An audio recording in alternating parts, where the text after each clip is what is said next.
تو مقصد اتنا ظاہر ہے کہ یہ کھیل ایسا ہی ہے، پیر پیغمبر ولی درویش مردان خدا، پیر پیغمبر ولی درویش مردان خدا، موت کی وادی سے گزرے ہیں بتسلیم و رضا۔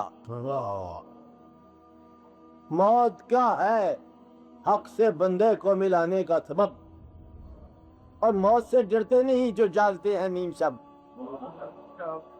لکھنے والے نے لکھا ہستی کی قسمت میں زوال، ہاں مگر باقی رہے گی ذات رب ذوالجلال۔ اور روز اول سے یہی ہے زندگی کا سلسلہ، موت کیا ہے زندگی کا آخری ایک مرحلہ۔ بات اتنی ساری ہے کہ ایک مرحلہ ہے آخری، مر تو ہم پہلے دن ہی گئے کہ آپ پناہ میں آ کے بیٹھ گئے ہو، اوے مر گئے ہو کتنے آ گئے ہو، کیا سمجھا بات؟ اور مرنے والے کدھر آ گئے ہو؟ پناہ میں آ گئے ہو، بقال سے آ کے پناہ میں آ کے بیٹھ گئے ہو، تو اب تو تمہاری خطرناک حالت ہے، کیونکہ مقام پناہ کا ہے۔ وہ ایک آدمی مکان بنانے لگا، مستری سے کہنے لگا دیوار سے پکی بناؤ، کہتا ہے جی فکر نہ کرو یہ آپ کے بعد بھی ٹھہرے گی۔ انہوں نے کہا بان کر دے خدا کے واسطے، میں نہیں بتاتا مکان۔ تو بات تو اتنی ساری ہے کہ اللہ کریم کے یہ فیصلے ہیں کہ سنت اللہ جسے آپ کہتے ہیں کہ وہ دنیا میں بیچتا ہے اور پھر بلاتا ہے اور رہنے نہیں دیتا۔ آپ اندازہ لگا لو، آپ کو حیران پریشان ہونے والی بات ہے، اور بلکہ نہ سوچنا زیادہ، کہ جس ذات مبارک کو اللہ کریم نے کہا کہ ہم نے آپ کے لیے یہ کائنات بنائی، آپ کے لیے سورج بنایا، سورج موجود ہے اور وہ ذات کو اس طور پر نہیں موجود۔ آپ میری بات سمجھ رہے ہیں؟ آپ نے فرمایا اللہ کریم نے کہ اگر آپ نہ ہوتے تو یہ کائنات ہم نہ بناتے۔ کائنات ہے اور آپ اس حالت میں نہیں ہے، تو گویا کہ یہ پردہ ہے اور اس پردے کے عبور کرنا ہے۔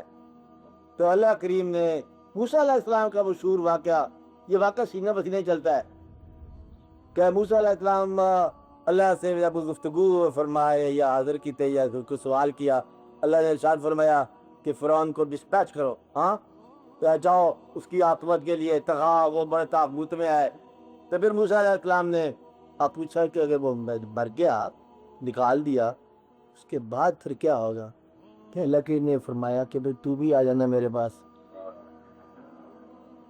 کہانی پھر اتنی ساری ہے کہ پہلے اس کو بھیج اور پھر آپ آ جانا۔ کہ انہوں نے کہا جی آپ ہم ٹھہر دیتے تھے، کہ یہ تو ٹھہر دیتے تھے، اب خود آ جانا یہ دیکھی کی بات ہے، بھیج دیا اس کی عبرت ہے۔ فرعون کی وہ عبرت ہے کہ موسیٰ علیہ السلام نے بھیجا اور موسیٰ علیہ السلام کی قسمت ہے کہ خود ہی حاضر ہو گئے۔ تو بات تو اتنی ساری ہے کہ یہ جو ہے نا اللہ کو ماننے والا، ادھر ہے اللہ کا، ادھر ہے ہم اللہ کے، انا للہ و انا الیہ راجعون بھی، ہم ان کے ہیں یہاں بھی، ہم ان کے ہیں وہاں بھی، اور تو 100 بار ہم نے آنا 100 بار ہم نے جانا، آتا ہے یاد مجھ کو گزرا ہوا زمانہ، کیسی بات ہے۔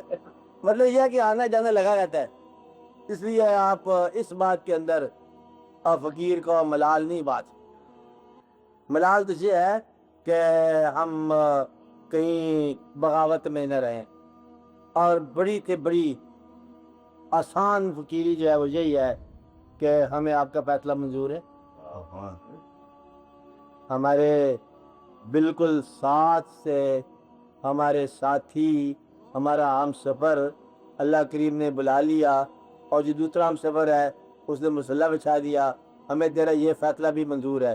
آپ 100 سال لگاتار عبادت کرو گے بے ریا، یہ مقام نہیں ملتا جو تسلیم و رضا کا مقام ہے۔